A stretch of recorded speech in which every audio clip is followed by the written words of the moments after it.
Pond Boss, outside the box. 3, 2. Hey, Mr. Pond Boss, tell me what to do to make all my Lunker Lake dreams come true. Chico, how in the world are you this morning, buddy? It's a beautiful day. You know what it is? It's turning into a beautiful day. We've had such a great winter. I know, it's so mild. We did have that one harsh cold snap for about 3 or 4 days. It went from 80 degrees to 8 and stayed, below freezing for a day and a half, and then right back up to 80. We might get another one, but And here we are in the 50s today. it's still my time of year. I love this time of year. Yep. You can always add a layer of clothes, but you can only take so much off. That's exactly it. Yeah. Hey, I thought this podcast we'd talk about some of the things that I've been able to learn by getting outside the box. So I thought I'd tell a few stories and see how this resonates with people. The first time it happened to me, I'd been in business for 20 plus years and wasn't set in my ways necessarily because, when you get to work with successful people that have bought land and they've gotten outside their comfort zone to be successful, some of that kind of rubs off on you by osmosis just by being around them. And so, and I've always been kind of a creative thinker. I'm left-handed, so I think on the right side of my mind. So I feel like I'm a little artistic in my thought process. Mm-hmm. And you are. And so before I had any gray in my beard, it would be a little frustrating if I would give somebody some advice and they didn't take it. But then when I started getting a little bit more gray in my beard, I thought, you know what? That was probably smart because I hadn't been there, done that enough to really be that authority. Greetings, Bob Lusk here, editor of Pond Boss Magazine and longtime fisheries biologist. Welcome to the Pond Boss podcast series. Got some great topics lined up for you. Glad you're coming along. We are brought to you by Purina Mills, makers of Aquamax fish foods, Texas Hunter Products, makers of fantastic fish feeders and other hunting products, Easy Docks, and HuntBirdDog.com. We're glad you're here. Let's go have some fun together and get our learning curve up. On it. And so, as I got a little older, I got some pretty cool things happen to me. One of them happened in upstate New York. And I got invited to help develop a fishing program for this private hunting and fishing resort preserve. It's more of a preserve. That was cool. It was very cool. Yeah. Well, they had recently fired the recently retired head of inland fisheries for the entire state of New York. And I thought, wait a minute, why are they hiring a guy from Texas that doesn't know anything about New York fisheries? I couldn't tell you a thing about northern pike. I didn't know beans about walleye. It was out of your box. It was really outside of my box and outside of my lane. So I thought, how am I going to go up there and help them succeed, and not fall flat on my face, but help them get where they want to go? So it dawned on me, we got to do something totally different than what the last guy did that got fired. So when I got up there, I sat down with the property manager and I said, hey, Buck, his name is Bucky, and we are dear friends to this day. I said, Bucky, what's the problem? He said, well, I don't know. That's why you're here. So we kind of went back and forth a little bit. You don't know? Yeah, okay, so how can I solve a problem that I don't know what it is? Because fisheries biologists are taught that it's about the fish. Mm-hmm. And I went up there pretty much with that mentality. We got to fix the fishery. To make it a great fishing lake, you got to fix the fishery. Well, by that time, we'd already electrofished the lakes, and we found all these cookie cutter, carbon copy bass, 14, 15 inches long. The biggest one we saw topped out at 6 pounds. The owner wanted them to be over 8. And these were pretty lean fish, and there were bluegills everywhere, but the bluegills were all too big to eat. Okay. So in my mind, I'm thinking about what can we do with this fishery to change it pretty quickly to get it like they want. So I couldn't wrap my brain around the problem. And finally one day, and what didn't take long, it was 2 or 3 days after that first conversation with Bucky, I was talking to him. I said, Buck, let me ask you a question. I said, if the Secret Service calls and President Bush is going to be here tomorrow to go fishing, is he going to catch fish? He said, yes, he is. I said, tell me how that works. He said, well, I'll get my boat and go through my tackle, make sure I've got new line on all my rods and reels, and then we're going to put him in my boat with a Secret Service agent. We're going to go to the lodge pond, and we're going to hit this hole, that hole, that hole, that hole. And if we don't catch good fish there, then we're going to load the boat, and we're going to go to such and such lake over here on the other side of the property. His spots, yeah. Yes. So I said, so you're going to Okay. go hit your spots. He said, that's right, and he's going to catch fish. I said, okay, so when there at that time of this preserve's life, they had a lot of guests coming in because the owner was working on a big business project in Syracuse. So he was bringing in people from all over the world. Mm-hmm. And then Bucky said, well, here's what's precipitated his firing and us trying to find somebody else. He said there was a higher up from the government in Italy that was over here and went fishing, and he caught one little 4-inch bluegill, and he made fun of it at dinner. And went to 10 spots. And it was embarrassing. Yes. Oh. So I said, okay, I got it. So that's when it dawned on me that I had to figure out the it. Mm-hmm. What is it? And in this case, it was people weren't being successful going fishing. It wasn't because the lake was a bad lake and didn't have any fish in it. I mean, we'd electrofish some 40-inch tiger muskies of all things. Because they refused to change tactics. So, first thing we did Okay. was we went to the local junior college, Finger Lakes Community College, and we put a flyer up, fishing guides needed. Oh, I like it. My gosh, we had like 10 applicants in the first 3 days. So we hired these kids for the summer, taught them the lake. I sent them out and let them fish the lake and figure out where their good spots were. And I had them all rotate, fish together, fish apart. And then we collected all the equipment we needed. And within a week, we were having people catching their first fish and bringing in, lots of fish. And that's when digital cameras were first really getting popular. Okay. So we went and bought some little digital cameras, and Bucky had some custom frames made with Savannah Dew stamped on them and with a wood burner, and then what would happen is these people would go fishing. They'd never been fishing before, and they'd catch their first fish and, enjoy their time on the water. Yeah, so it turned into a real recreational lake. That's right. And then we'd present them with a picture of their first fish at cocktail hour that night. And that was the it. Well, then we still had the challenge of trying to grow 8-pound bass. Mm-hmm. So I did call in a group of professionals in the area, the guys that own fish hatcheries and fisheries professors and biologists. And I was able to find 10 or 15 of them, invited them to lunch. And I said, tell me why you can't grow big 8-pound bass in these waters. Well, it boiled down to just a handful of things. The growing season's too short in upstate New York. They couldn't produce enough food, and the genetics weren't good. Okay. So that's what the box was. Okay. So I thought, okay, if we're going to get out of the box, I got to define what is the box. So my advice to you is figure out the box. And if it's not working like you want, you can figure out the box. Then you can figure out how to get out of it. So as I thought about it, I had just started learning how to drink wine, and I'm still not I'm not a wine snob. I like wine, but you practice enough, you're getting better. So here's what happened there. I'm making up for time I lost when I was a teenager. Got to practice tonight. And so what happened was there was going to be a wine tasting. Okay. There was a local vintner, sommelier, winemaker, all combined into one human, that was going to come teach the chefs about how to pair New York wines with certain kinds of foods. So I got there a little bit early that week because I would go stay a week at a time and then come back home for 2 or 3 weeks and go back and stay for a week or two and then come back, building this program. Mm-hmm.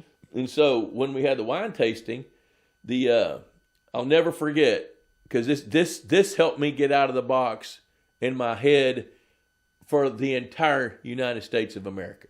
Okay. So because we know we're set up, right? Yeah. So what happened was, he said, when I first bought this vineyard on Cayuga Lake, he said the Cayuga Lake's like 600 feet deep.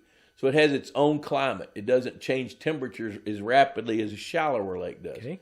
Because the Finger Lakes are all lakes carved out by glaciers 10,000 years ago. Okay, and so he said, when I moved from Napa and bought this vineyard, he said I was a little anxious because the grapes didn't bloom at the same time they did in Napa. They bloomed later, but then they started growing really fast. I thought they were going to grow so fast that they were going to burst. He said, and then about 125, 130 days in, they were ripe, where that doesn't happen in Napa. Okay. He said, I checked the bricks, the juice, the color, the acidity, all that was good, but I still wasn't quite confident my first year to go ahead and pick those grapes and make the wine. So I called my mentor in Napa, and she explained it very well. She says, out here, we have 125 perfect days spread out over 300 days. So some of those days in that 300-day window are not good. It's too hot or too cold. Mm-hmm. Where you've got 125, 130 perfect days in a row. Really good temperature, really yes. good climate. Yeah. Everything's perfect. Mm-hmm. So pick your grapes and make your wine. And I raised my hand and I said, what's a perfect grape growing day? And he said, when the air temperature is between 55 and 85. And I thought, oh my gosh, that's a perfect bass growing day too. Yeah. So I went back, the best I could find in the National Weather Service records for that region, and they have 125 perfect bass growing days in upstate New York. We have 125 perfect bass growing days every year in Texas. The difference in Texas is our 125 perfect days happen in the spring, early summer, late summer, and the fall, and those in the middle are too hot. Yeah. So we have the same exact number of perfect growing days, but what we have here that upstate New York doesn't have is we've got 325 perfect bluegill growing days. So we can grow the food chain. Right. Where there they couldn't. That's right. Okay. Well, scattered around this preserve were about 30 little hatchery ponds that were all grown up in grass and weeds and stuff. So part of our program was we cleared out those ponds, pumped them full of water, pumped them full of bait fish, and then as the bait fish started coming off, we'd go feed the bass during their growing season each summer. And it didn't take but about 18 months, and just some of those 6.5 pound bass jumped up to 8 pounds because that wasn't the growing season at all. So what I'm telling them, folks, is get outside the box. Here's another story. There's a lake in East Texas, and I don't have permission to use this guy's name, so I'm going to leave his name out, but I'm going to describe what happened. He is a very unique entrepreneur kind of guy, and has done pretty well for himself. And he wanted to build a lake. Well, when somebody calls me and they want to do a significant project, I want to learn about them as much as I can. So I started digging around online, and one of the things that struck me was that he played on the state championship golf team when he was in high school. And then I started looking around. He still likes to play golf. Well, he's got a site for about a 70-acre lake, and at that time he was waiting on permits to be completed, which he got his permits, and then he wanted to meet and talk about how we were going to build the lake. Mm-hmm. So we're standing on top of this balcony on his house overlooking the site, and I said, you know what, let's do this. Why don't we create 9 fishing holes around the perimeter of this lake and pattern their habitat after a famous fishery somewhere in the United States? So that's what we did. We patterned 9 holes. They were anywhere from 1.5 to 5 acres around the perimeter of this lake, and designed those with habitat for like Toledo Bend Reservoir, Lake Fork, Caddo Lake. Oh, wow. Cayuga Lake. Oh, that's cool. And so the idea was we could stock enough different species of fish and manipulate these environments to where they're attracted to fish. And then here's how you fish them. They're designed where you can fish them from the shore or from a boat. So when your buddies come, you rent some golf carts and you get your fishing bags and you put them on the back. And when you go to the Cayuga hole, you use a jigger pole, and if you catch a 6-inch bluegill, you score so many points. And you got 20 minutes at each hole, and horn sounds. Then you When go you to the next rotate. hole. Oh, that's So a you neat rotate. idea. You rotate, I like this. and you Yeah. play 9 holes from the shore. You got to build one here.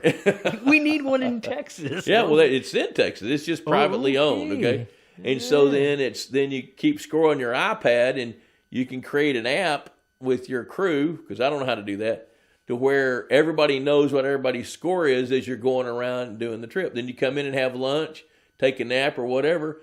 Then then you play the back 9 from a boat, and you do it backwards. Oh, that's cool. Yeah, so think outside the box. So And there's- now you got a real day of golf and fishing. That's it. Into That's the it. same That's day. it.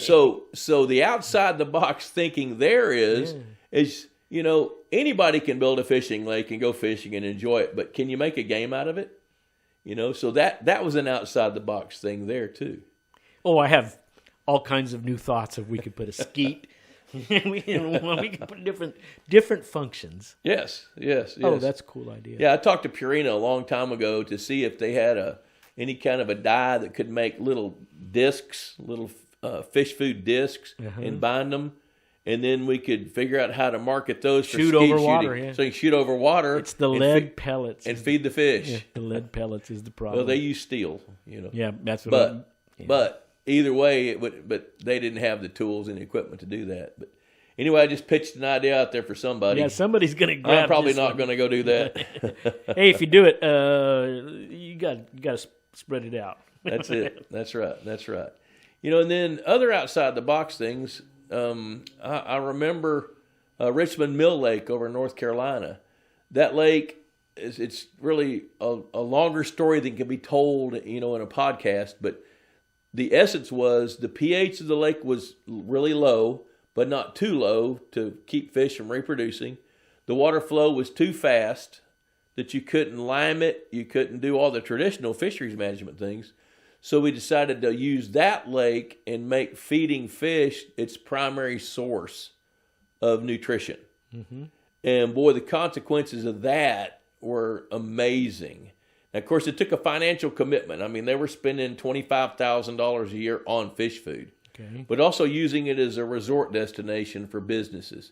And that was also about the time that the stock market crashed and the economics weren't making as much sense. But over about a 7 or 8 year span, we grew some giant bluegill as a consequence of feeding.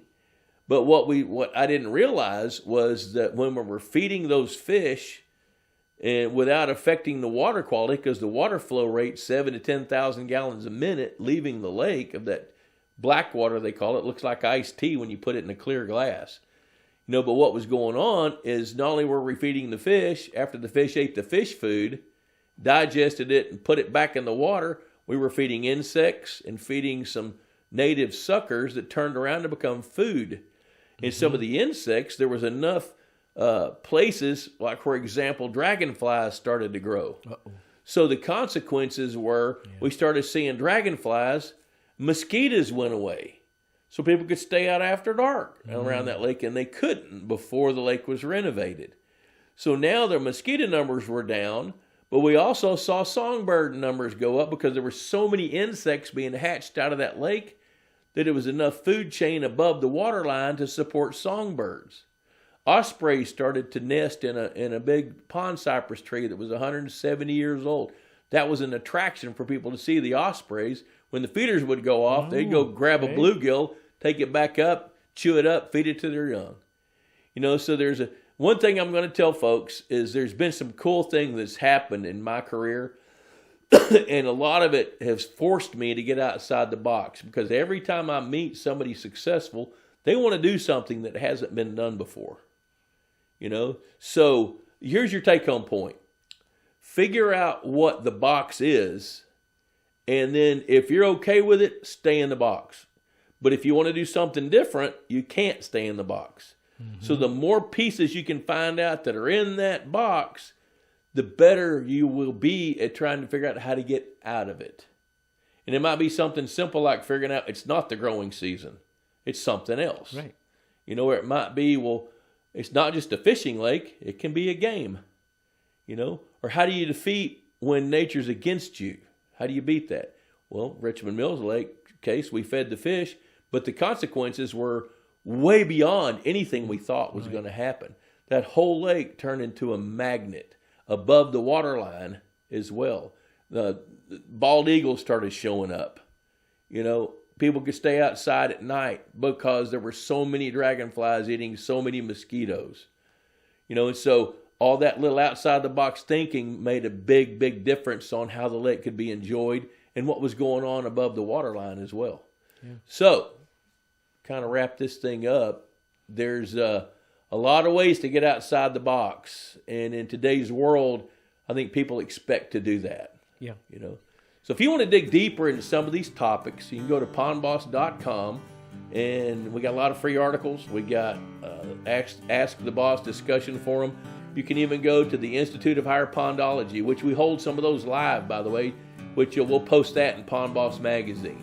So, hey, thanks for tuning in and checking us out. And if you need more information, just send an email to info@pondboss.com, and we'll be glad to respond. So until next time, adios. Wow, that was pretty fun, huh? I'm so glad that you joined us. Say, if you're looking for more information, I want you to head over to pondboss.com. We've got all kinds of cool information and been there forever.